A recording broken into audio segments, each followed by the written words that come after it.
을 찬양합니다. 우리 주님의 은혜와 평강이 넘치기를 빕니다. 오늘 우리가 찬송을 불렀습니다.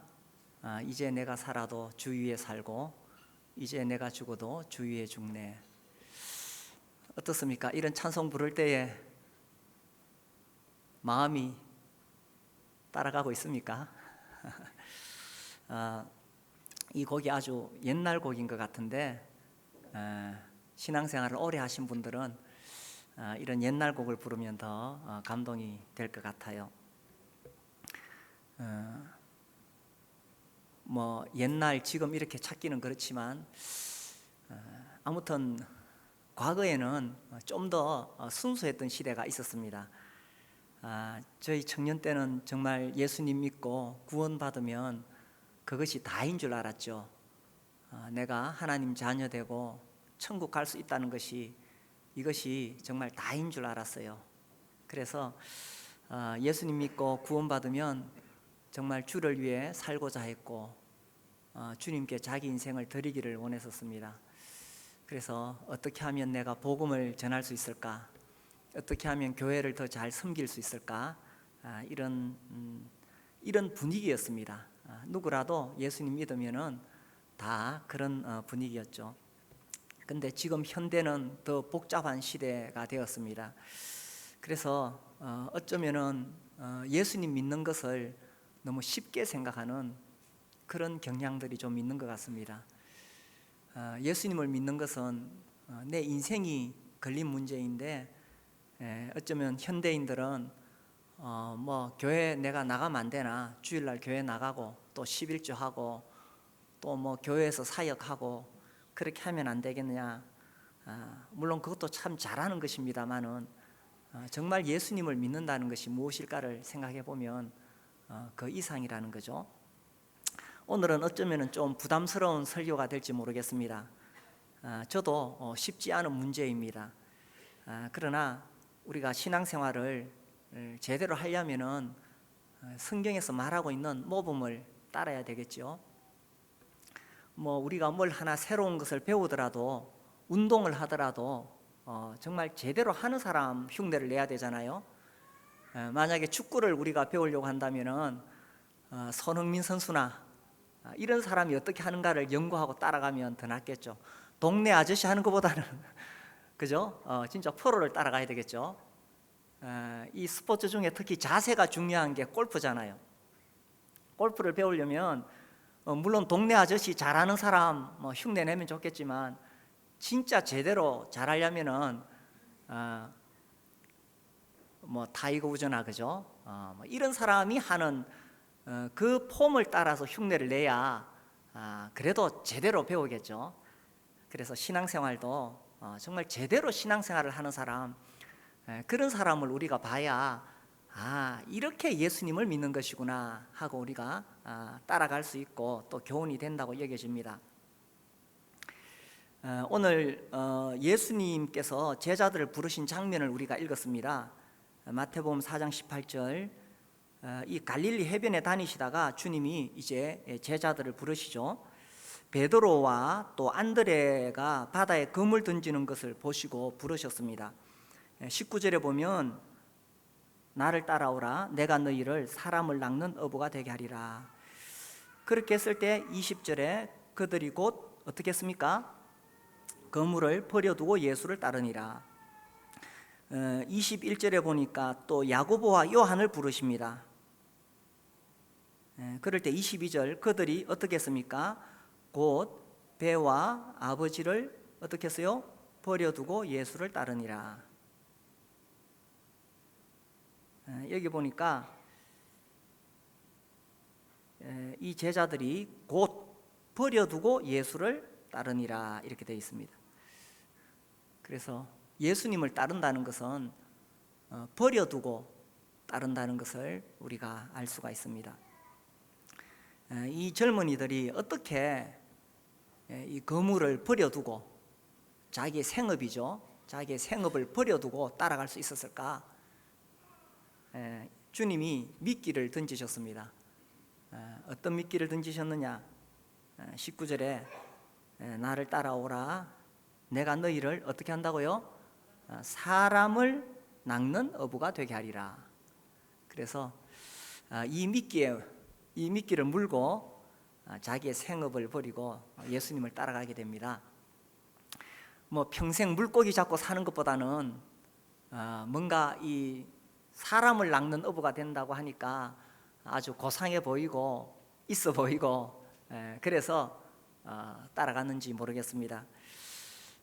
또 뭐 이 당시에 실제로 예수님을 딱 봤을 때에, 그 예수님을 실제로 봤을 때 어떤 그 말할 수 없는 어떤 매력이 있었겠죠. 뭐 요즘 말로 포스라고 할까요? 사람을 확 끌어당기는, 보통 사람과는 다른 뭔가 강력한 어떤 흡인력이 우리 예수님으로부터 뿜어져 나왔을 겁니다. 그래서 우리 주님이 나를 따라오라 했을 때에, 야, 저분을 한번 따라가 볼까? 또 이 부름을 받은 사람들이 다 젊은 사람들이잖아요. 젊은 사람들은 뭔가 이 이상을 추구하는 경향이 있죠. 그래서 단순히 현실에 뭐 먹고 사는 그렇게 살기보다는 뭔가 이상을 추구하는 그런 경향들이 있습니다. 그러다 보니까 우리 주님이 나를 따라오라 했을 때에 과감하게 따라갈 수가 있었을 것입니다. 이제 중요한 것은 이들이 버려두고 따라갔다는 것입니다. 그래서 예수를 따르려면 버려두고 가야 된다는 것입니다. 여기서 먼저 짚고 넘어가야 될 게 있는데, 내가 버릴 것이 있느냐 하는 거죠. 뭐 버릴 것도 없는 사람이 버려두고 따라갈 건 없잖아요. 제가 한 번씩 고등학교 때 저희 교련 선생님 이야기를 하는데, 그 교련 선생님이 교실에 오시면 늘 강조하는 이야기가 이거예요. 너희들이 뭐 버려두고 예수님을 위해 온전히 살겠다 그러는데 너희들이 버릴 게 뭐가 있느냐. 그렇죠. 뭐 학생들이나 청년들은 아직까지 버릴 게 없습니다. 뭐 부모님 밑에서 다 공급받고 사니까, 또 뭐 직장생활 한다고 하지만 그렇지만 청년들은 몸이 가볍습니다. 그래서 뭐 별로 버릴 게 없습니다. 그런데 정말 예수님을 따라가는 사람들은 버려야 된다는 것입니다. 모세도 버려두고 따라갔지요. 모세는 바로의 공주의 아들이라 칭함을 거절하고 자기 백성을 위해서 버려두고 따라갔습니다. 그 당시 모세는 애굽에서 그야말로 왕이 될 수 있는 그런 자리에 있었습니다. 그러나 버려두고 따라간 겁니다. 뭐 애굽 왕 되면서 또 따라가면 안 되느냐? 근데 버려두고 따라갔다는 겁니다. 바울도 버려두고 따라갔습니다. 아주 훌륭한 가문에서 태어났지요. 그리고 당대 최고의 학문을 했습니다. 뿐만 아니라 그 바울의 그 당시 상황을 보면 그야말로 전도 유망한 그 이스라엘의 최고의 지도자가 될 수 있는 그런 위치에 있었습니다. 그런데 그 모든 것을 기꺼이 버려두고 따라갔다는 것입니다. 그래서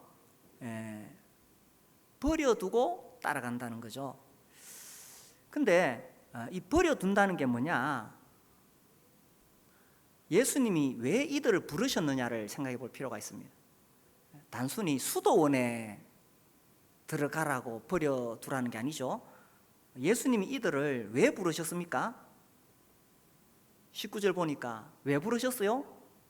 나를 따라오라. 내가 너희를 어떻게 한다고요? 사람을 낚는 어부가 되게 하리라. 예수님을 따라간다는 것은 사람을 낚는 어부가 된다는 의미입니다. 내가 뭐 이제 경건의 생활 잘하고 내가 주님 앞에서 바르게 살고, 물론 그것은 매우 중요하고 잘하는 것입니다. 그러나 예수님을 따른다는 것은 사람을 낚는 어부가 돼야 된다는 거예요. 자기 혼자 아무리 경건하게 살고 뭐 성화를 추구하고 뭐 또 막 말씀을 깊이 깨닫고, 물론 그거 잘하는 것입니다. 그런데 거기서 끝나는 것이 아니고 예수님을 따른다는 것은 사람을 낚는 어부가 돼야 된다는 거예요. 그래서 왜 버려두고 따라가느냐? 자기 혼자 개인적으로 경건하게 살기 위한 것이 아니라는 거예요. 예수님이 제자들을 부르실 때에 그래 네가 깊은 산속에 들어가서 돛 닦고 경건하게 되라, 이거 아니거든요. 사람을 낚는 어부가 되도록 하려고 주님이 그들을 부르셨어요. 그래서 예수님을 따라간다는 것은 사람을 낚는 어부가 되는 거예요. 그렇게 되려면 버려두고 따라가야 된다는 거죠. 그런데 여기서 버려둔다는 의미가 뭐냐? 그러면 우리 모두 다 직장을 다 버려두고 전도하러 나가야 되느냐? 물론 그런 부르심을 받은 사람은 또 그렇게 살아야 되지만, 이 버려둔다는 의미가 뭐냐? 우리가 살펴봤듯이 사람을 낚는 어부가 된다는 거예요. 영혼 구원이 최우선의 삶이 된다는 이야기입니다. 제가 아는 어떤 형제님 계시는데, 이분은 교회에서 굉장히 존경받고 또 주님을 사랑하는 분입니다. 이분이 대학의 교수이신데, 그래서 이제 교회에서 이렇게 요청을 했어요. 형제님이 이제 직장을 그만두고 교회에서 전심으로 섬기면 어떻겠느냐. 사실 그만한 일꾼이었거든요. 그런데 그 형제님은 소신이 분명합니다. 나는 그렇게 부르심을 받지 않았습니다. 나는 이 대학에서 청년들과 생활하면서 그들에게 그리스도인의 직장 생활에 대해서 모범이 되고 또 그렇게 살기를 원합니다. 사실 거의 대부분의 그리스도인들은 다 직장 생활을 하잖아요. 그래서 거기에 대한 올바른 가르침이 필요하기 때문에 자기는 그렇게 살아가고 싶다고 이야기를 했습니다. 이분은 비록 직장 생활을 하고 있지만 버려두고 주님을 따라가는 거예요. 지난 여름에 어떤 형제님이 저를 찾아왔어요. 좀 상담을 하자고. 개인적인 이야기인데 여기서 해도 될지 모르겠지만, 그 형제님이 말하자면 우리나라 대기업의 연구원입니다. 박사학위도 가지고 있고, 그런데 자기가 지금 이 진로에 대해서 고민하고 있대요. 그래서 자기가 지금처럼 이렇게 교회에서 어떤 사역을 하면서 섬기는 것이 좋을지, 아니면 직장을 내려놓고 전심으로 주님을 섬기는 것이 옳을지 그렇게 상담을 하는데, 제가 무슨 말을 하겠어요? 그래 제가 그 젊은 형제를 보면서 야, 정말 참 이 형제는 정말 지금 버려두고 따라가기를 원하는구나 하는 생각이 들었습니다. 사실 사회적으로는 다 보장이 되어 있죠. 그런데 예수님을 따르기를 원했고, 예수님을 따르려면 버려두고 따라가야 된다는 거예요. 어떻습니까? 이제 우리 교회에 나오기 시작하신 분들은 또 어떻습니까? 야, 내가 교회 나가서 신앙생활 한번 해보려 그랬더니만 버려두고 따라오라네. 쉬운 일이 아니죠. 예수님을 따라가는 것은 내가 누릴 거 다 누리고 내가 즐길 거 다 즐기면서 그렇게 할 수 있는 것은 아닙니다. 그리고 예수님을 따라간다는 것은 삶에 분명한 목적이 있습니다. 신앙생활은 복잡하지 않습니다. 간혹 제가 복잡한 사람들 만나면 저도 막 복잡해지는데, 신앙생활도 너무 복잡하게 하고 있어요. 복잡하지 않습니다. 단순합니다. 신앙생활은 사람을 낚는 어부가 되는 거예요. 중요한 것은 어떻게 하는 것이 사람을 낚는 어부로서 내가 가장 좋을까? 버려두는데 어떤 식으로 버려두느냐 하는 문제예요. 직장을 다니든 그만두든 삶의 최우선 순위는 사람을 낚는 어부가 되는 것입니다. 그렇게 살려면 버려두고 따라가야 된다는 거죠.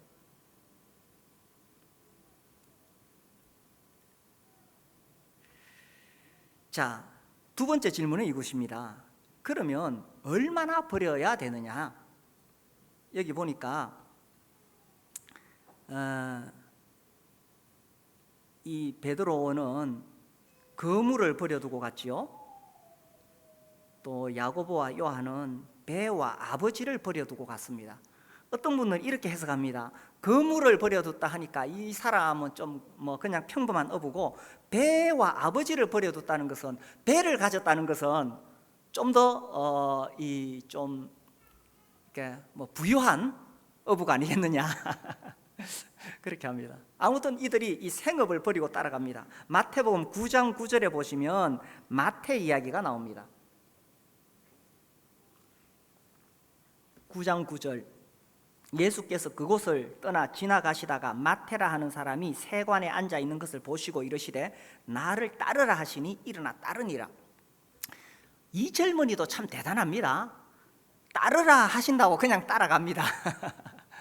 물론 자세한 상황은 나와 있지 않지만 이 마태도 이 젊은이로서 뭔가 인생은 이렇게 사는 게 아니야, 정말 가치 있는 무엇이 있을 거라고 생각하고 주님이 부르셨을 때에 그 콜링에 응답하지 않았을까요?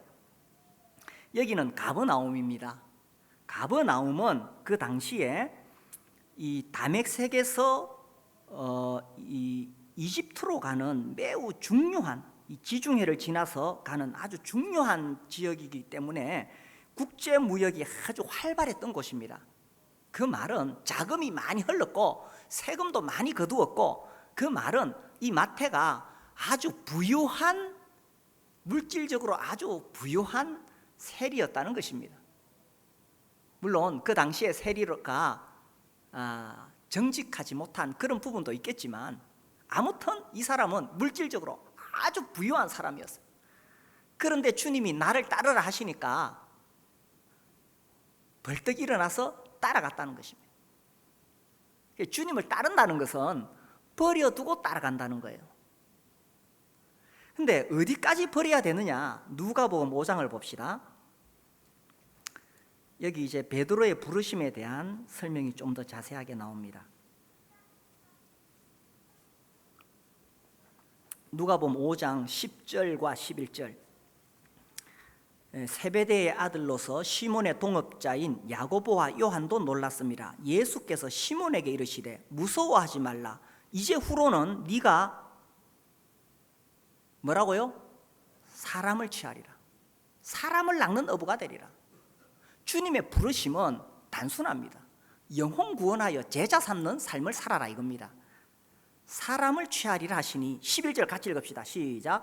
그들이 배들을 육지에 대고 모든 것을 버려두고 예수를 따르니. 여기는 그들이 무엇을 버려두는가를 한 단어로 설명하고 있죠. 뭡니까? 모든 것을 버려두고 예수를 따르니라. 야, 여기까지 오니까 딱 부담이 됩니다. 아니 적당히 버려두고 따라가는 거야 할 수 있는데, 모든 것을 버려두고 내게 있는 모든 것을 아낌없이 드리네. 모든 것을 드리네. 우리가 이렇게 찬송합니다. 어떻습니까? 우리 매주 그 찬송을 부르고 있는데 모든 것을 드리네라고 했을 때 좀 양심이 안 찔립니까? 예수님을 따라간다는 것은 버려두고 따라가는데 모든 것을 버려두고 따라간다는 거죠. 이것이 참 쉬운 일은 아닙니다. 그런데 왜 주님은 모든 것을 버려두고 다 바치라고 이야기할까요? 우리 생명의 삶 첫 시간에 이것을 다룹니다. 한 율법사가 묻지요. 예수님, 계명 중에 가장 큰 계명이 뭡니까? 이렇게 물었을 때에 예수께서 이르시되 네 마음을 다하고, 그 다음 뭔지 아십니까? 목숨을 다하고 뜻을 다하여 주 너의 하나님을 사랑하라 하셨으니 이것이 크고 첫째 되는 계명이요. 마음을 다하고 그 다음에 뭐까지요? 목숨을 다하고 뜻을 다한다는 것은 정말 자신을 다 바친다는 것입니다. 그래서 묻습니다. 제가 이렇게 할 수 있겠습니까? 정말 마음을 다하고 목숨까지 바쳐서 하나님을 사랑할 수 있겠습니까? 쉬운 일이 아니죠. 그런데 주님은 왜 우리에게 목숨까지 바쳐서 사랑하라고 하시느냐? 주님 자신이 우리에게 그렇게 하셨기 때문이죠. 그분이 자기 아들을 십자가에 그 목숨을 내어주셨기 때문입니다. 그리고 또 놀라운 것은 이 십자가의 사랑을 깨달은 사람은, 우리가 처음 구원받을 때는 이 사랑이 너무나 놀라워서 내 목숨도 기꺼이 드릴 수 있다고 생각했습니다. 오직 예수와 십자가만 바라보면서 나의 생명도 아낌없이 드리기 원했네. 요즘 CCM은 막 어려워요. 막 오락내리락해서. 아무튼 우리가 이 십자가의 사랑을 깨달았을 때 나의 생명도 아낌없이 드리기를 원했네. 우리가 주님이 나에게 모든 것을 주셨다는 것을 깨달았을 때 우리도 기꺼이 그렇게 하기를 원했다는 것입니다. 근데 살아가다가 잊어버릴 때가 있죠. 그래서 우리가 다시 한번 말씀으로 돌아오는 겁니다. 주님은 우리에게 모든 것을 바치라고 이야기합니다. 왜냐하면 신명기 4장 말씀 볼까요? 신명기 4장 24절, 이거 생명의 삶 첫 시간에 이 말씀 우리가 다룹니다. 24절 같이 읽겠습니다. 신명기 4장 24절 시작. 내 하나님 여호와는 소멸하는 불이시요 질투하시는 하나님이시니라. 하나님은 질투하시는 하나님이시기 때문에, 하나님은 우리 인생에서 하나님보다 내가 더 사랑하는 것이 있는 것을 원하지 않으신다는 것입니다. 그래서 하나님은 내가 주님을 향해서 목숨까지 바치기를 바라시고 내가 버려두고 따라가야 되는데, 어느 정도 버려두느냐? 모든 것을 버려두고 예수님을 따라가기를 원하신다는 거죠.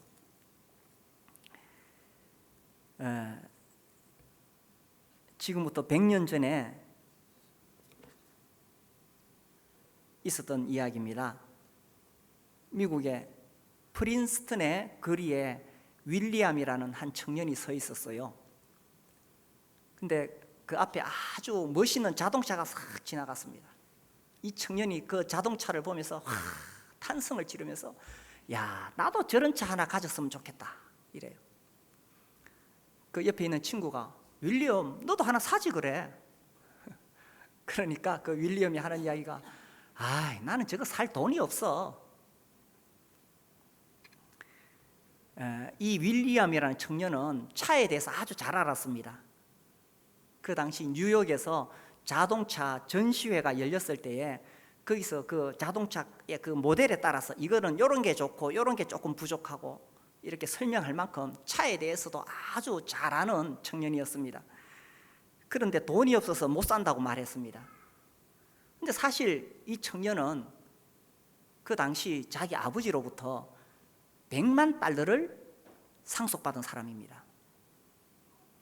별로 안 놀라시네. 100만 달러. 요즘은 뭐 억만 달러 그러는데 100년 전에 100만 달러는 지금의 억만 달러입니다. 옛날에는 100만 장자 그랬잖아요. 요새는 억만 장자 그러지만 100년 전에는 그 정도 돈이면 지금의 억만 장자입니다. 제가 지난주에 다시 한번 책을 꺼내서 읽었는데, 전도 출판사에서 나온 윌리엄 보덴의 생애라는 책이 있어요. 이 사람이 그 미국의 명문대 예일 대학을 졸업했을 때 정말 이 젊은이 앞에 쫙 인생이 펼쳐져 있었죠. 그런데 그 마음 속에 무슬림에게 복음을 전하고 싶은 그런 마음이 있었습니다. 그래서 이제 프린스턴 신학 대학원에 들어가서 다시 이제 선교를 위해서 공부를 시작합니다. 그리고 25살 한창 젊고 정말 막 꿈이 넘치고 막 뭐든지 해보고 싶은 그 시대에 이 자기가 상속받은 그 100만 달러에 대해서 유언장을 씁니다.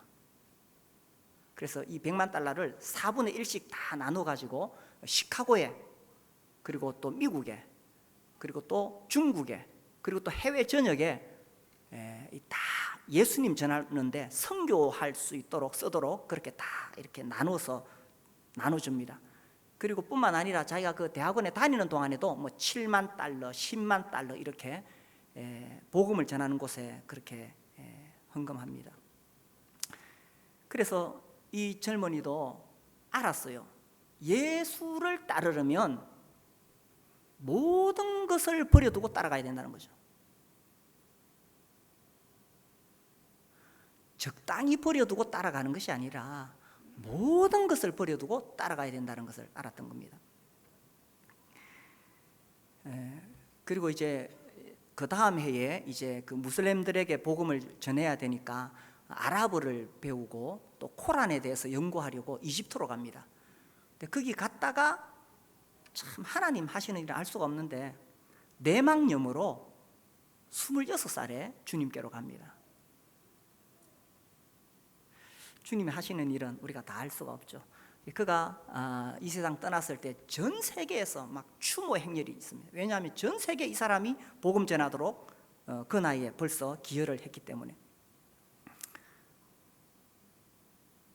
그 윌리엄 보덴이 또 이집트에 있을 때도 재미있는 이야기가 있었어요. 이 사람이 어떤 가난한 이집트 사람의 집에 머물렀는데 그 집 주인이 어느 날 그 보덴의 친구를 만났어요. 그래서 그 친구가 하는 말이 당신 집에 머물고 있는 그 손님이 백만장자라는 걸 아십니까? 이러는 거예요. 그래 이 이집트 집 사람이 내가 볼 때 그래 돈만 안 보이던데요. 그래 집에 와서 묻습니다. 어떤 사람이 당신 보고 백만장자라 그러는데 맞습니까? 그러니까 윌리엄 보덴 뭐 사람들이 그래 오해하더라고요. 그러면서 이 가난한 집에서 그들하고 똑같이 생활했습니다. 그러다가 젊은 나이에 주님께로 갔죠. 그런데 인생을 얼마나 오래 사느냐가 중요한 것 같지는 않아요. 그죠? 그는 결혼도 안 했고 정말 아무것도 없지만 주님 나라 갔을 때 틀림없이 착하고 충성된 종이라고 칭찬받지 않았겠어요?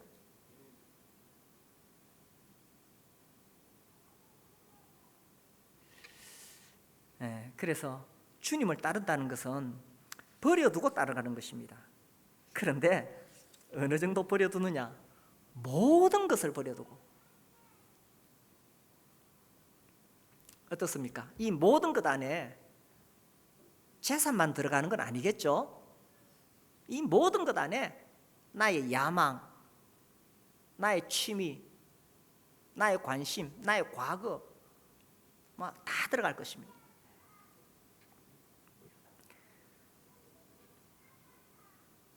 이렇게 살아가면 마지막은 어떻게 되겠습니까? 우리가 세 번째 질문할 수 있는 것은 이렇게 살아가면 내 인생 마지막에 무엇을 얻는가 하는 것이죠. 우리 마태복음 19장을 보겠습니다.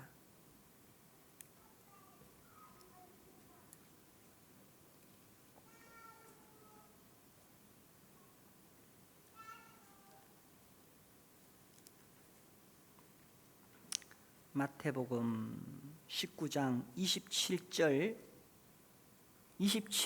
30절까지 우리 같이 읽어봅시다. 시작. 이에 베드로가 대답하여 이르되 보소서 우리가 모든 것을 버리고 주를 따라 싸운데 그런즉 우리가 무엇을 얻으리까? 예수께서 이르시되 내가 진실로 너희에게 이르노니 세상이 새롭게 되어 인자가 자기 영광의 보좌에 앉을 때에 나를 따르는 너희도 12 보좌에 앉아 이스라엘 12지파를 심판하리라. 또 내 이름을 위하여 집이나 형제나 자매나 부모나 자식이나 전토를 벌인 자마다 여러 배를 받고 또 영생을 상속하리라. 그러나 먼저 된 자로서 나중되고 나중된 자로서 먼저 될 자가 많으니라. 이 이야기의 배경은 앞에 나옵니다. 한 젊은 부자 관원이었어요. 이 다른 성경과 비교해 보면 한 젊은 부자 관원이 주님께 와서 내가 무엇을 해야 영생을 얻을 수 있습니까? 그래 주님이 쭉 설명하시다가 마지막에 21절에 이렇게 결론을 냅니다. 21절 예수께서 이르시되 네가 온전하고자 할진대 가서 네 소유를 팔아 가난한 자들에게 주라. 그리하면 하늘에서 보화가 네게 있으리라. 그리고 와서 나를 따르라 하시니. 주님은 아주 냉정하십니다. 그냥 따라오라 했으면 이 젊은이가 따라갔을 건데, 그런데 원리는 이거예요. 예수를 따르려면 버려두고 따라가야 된다는 거예요. 아니, 그냥 따라오라고 했으면 이 부자 젊은이가 따라가다가 마음이 감동이 돼서 자기 재산을 기부했을 수도 있을 거예요. 그런데 주님은 처음부터 네 재산 다 팔아 버려두고 따르라고 요구하신 겁니다. 이것이 예수를 따르려면 성경에서 요구하는 바라는 거죠. 그래서 이제 베드로가 물었습니다. 27절에 보소서 우리가 모든 것을 버리고 주를 따라 싸운대. 그렇죠. 베드로는 거물을 버렸지만 사실은 자기의 젊음을 다 바쳤습니다. 모든 것을 버리고 주를 따라 싸운대. 그런즉 우리가 무엇을 얻으리까?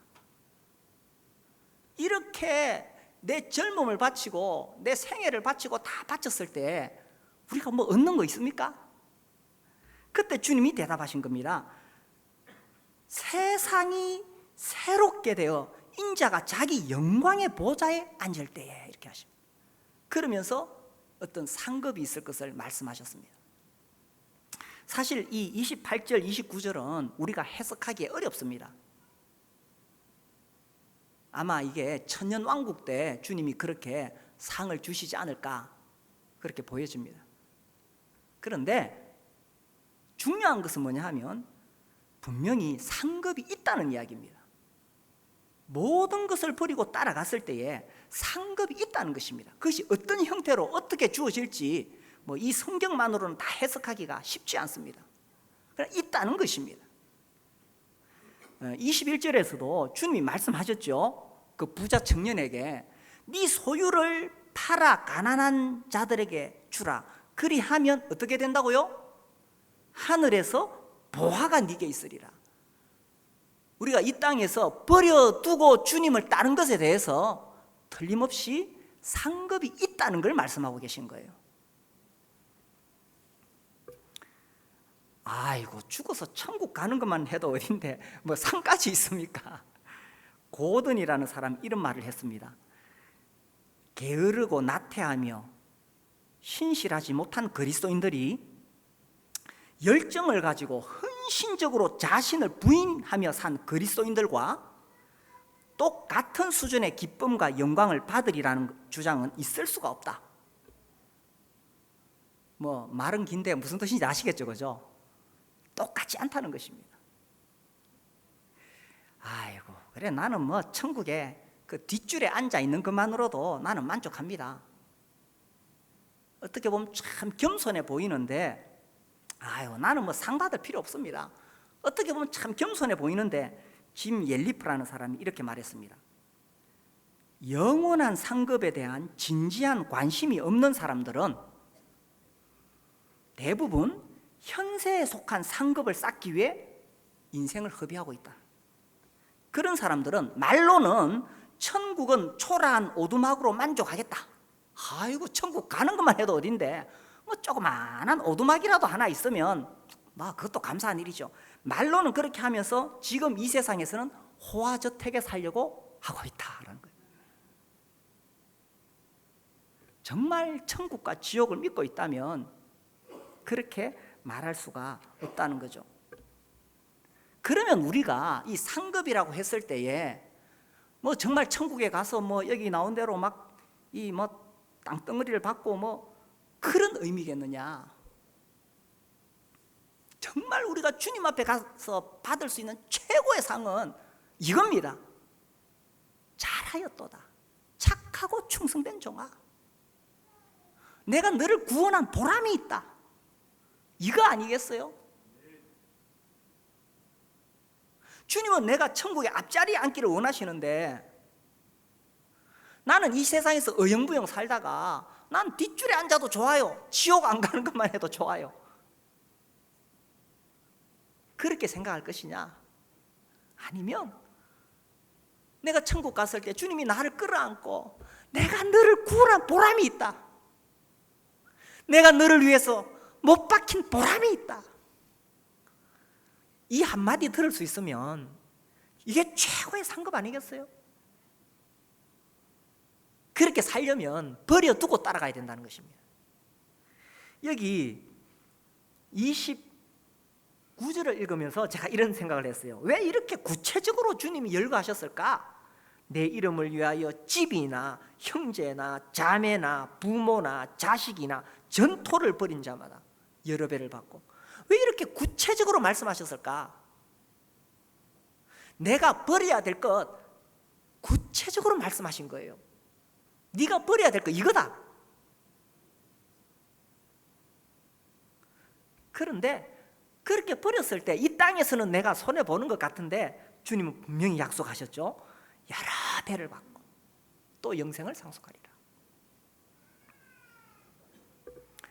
물론 우리가 주님으로부터 상급을 받는 것은 내가 이 땅에서 주님을 섬긴 대가는 아닙니다. 대가는 아니에요. 그래서 30절에 그러나 먼저 된 자로서 나중되고 나중된 자로서 먼저 될 자가 많으리라. 내가 뭘 했기 때문에 내 공로에 대해서 받는 건 아니에요.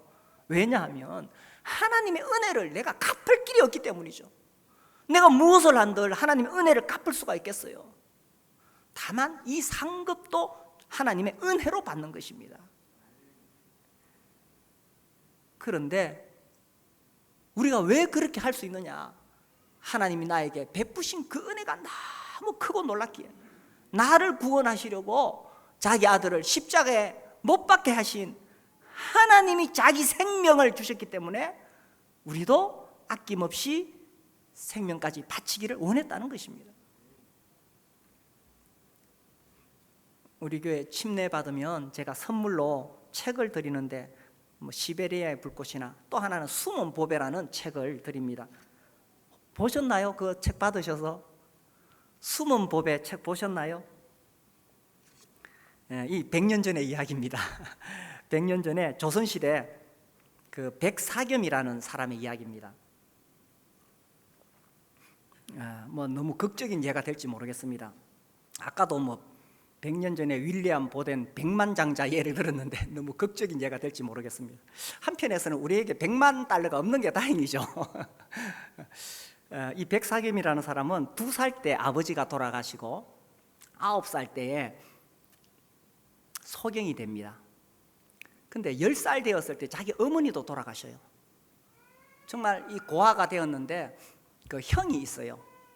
그래서 이제 형이 가서 이제 종살이 이렇게 품삯 해가지고 이 동생을 점수를 배우도록 했어요. 그래서 11살부터 그 스승 밑에서 점술, 복수를 배웁니다. 점치는 거를. 그래서 15살이 되었을 때에 이제 자립을 해서 평양으로 갔다가 서울로 갔다가 그 옆에 고향이 서울 가까이 있나요? 고향에 가서 자리 잡습니다. 근데 이 사람이 얼마나 점을 잘 치는지 희세 명복이라는 그런 이름을 얻게 됩니다. 정말 이 시대에 보기 드문 나기 힘든 점쟁이다 이래가지고 그런 이름을 얻는데, 근데 이 사람이 알았어요. 여러 해 동안 점을 치다 보니까 이 점 치는 건 어차피 사람을 속이는 거거든. 근데 이 점 치러 오는 사람이 대부분 다 병든 사람, 낙오자, 불만이 많은 사람, 근심이 많은 사람, 이런 사람들이잖아요. 그러니까 속이기가 쉬운 거죠. 그래서 이 사람이 점괘를 딱 내면은 점치러 온 사람이 요 사람이 낸 점괘를 딱 고지 듣게 만들 자신이 생긴 거예요. 심리적으로 딱 사람을 지배를 하는 겁니다. 그래가지고 이제 막 하도 점을 잘 치니까 사람들이 막 이 줄을 짓고 또 그 당시에 또 좀 내놓으라 하는 사람은 또 점장이를 자기 집에 불러들이잖아요. 불러들이면 절대로 걸어서 가는 법이 없어요. 이 사람을 모시려면 가마를 보내거나 마차를 보내야 돼. 그래 모셔가야 되는 거예요. 그리고 워낙 수단이 좋아가지고 뭐 이 점치러 간 집에 뭐 초상이 났거나 막 이러자 울고 불고 난리 나잖아요. 한마디로 딱 울음을 그치게 만들고, 또 어떤 집은 막 다 잘 사는 것 같은데 이 사람이 전기를 딱 내놓으면 사람들이 다 울게 만들고 완전히 사람을 심리적으로 지배하는 사람입니다. 더군다나 100년 전에 이 우리나라에는 정말 미신, 우상이 판치는 그런 혼돈한 시대였기 때문에 이 남을 속이는 것이 더 쉬웠다고 이야기합니다. 그래서 돈을 벌어서 집도 사고 소도 사고 돈이 남아가지고 또 사람들에게 이자 많이 받고 돈을 빌려주기도 하고 아주 호화스러운 그런 생활을 하면서 호강했어요. 돈은 넘쳐나고 사람들은 줄을 잇는데 이 사람이 이 마음속에 점점 공허함을 느낍니다. 야, 내가 이렇게 사람 속이고 돈 벌어서 뭐 하겠나? 그러면서 점치는 것이 점점 싫어지고 마음에 근심이 생깁니다. 야, 이렇게 내가 사람을 속여먹고 돈을 끌어모으는데 내가 이렇게 살아서 되겠나? 내가 이 죗값을 어찌하잔 말이냐? 사람의 중대한 길흉화복을 거짓말로 판단하여 그것을 믿게 하고 재물을 빼앗았으니 후일에 벌을 받을 것은 불을 보듯 훤하구나. 참말로 지옥이 있다고 하면 이 일을 어찌하나?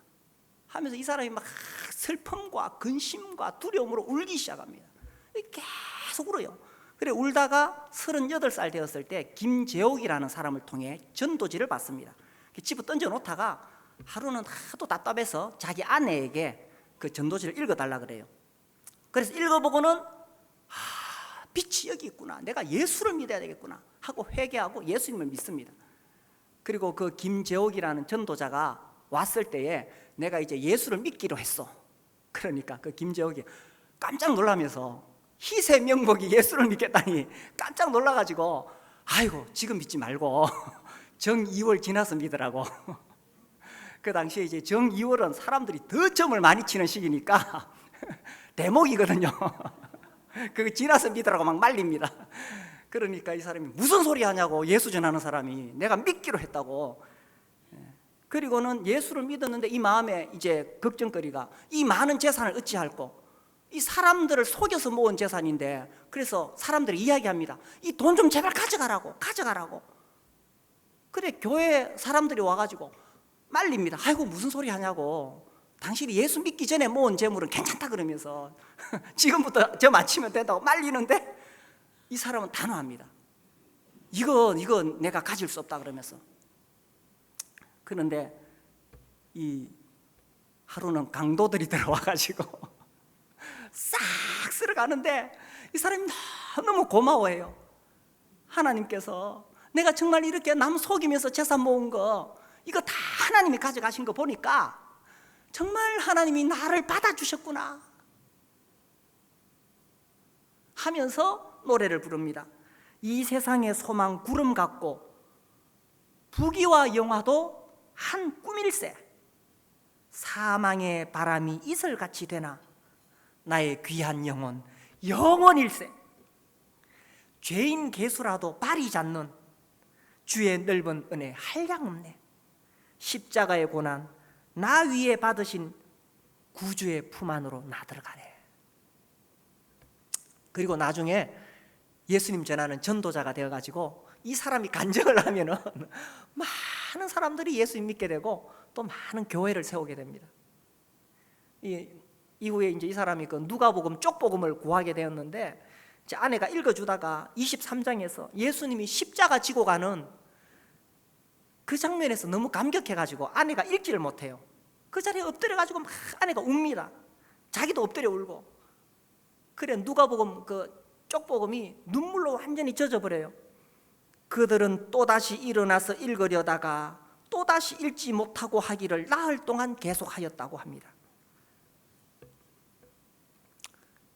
예수님을 만난 사람, 정말 이 구원의 십자가 은혜를 깨달은 사람, 기꺼이 모든 것을 버릴 수가 있겠죠. 우리가 오늘 들은 이 말씀 실제로 적용하기에 쉬운 것은 아닙니다. 그러나 예수를 따르려면 이렇게 따라가야 된다는 것입니다. 그래서 우리 교회의 영적인 수준이, 우리의 표대가 이렇게 되어서 우리 교회 영적인 수준이 그렇게 따라갈 수 있게 되기를 바랍니다. 우리 함께 일어나서 찬양하겠습니다.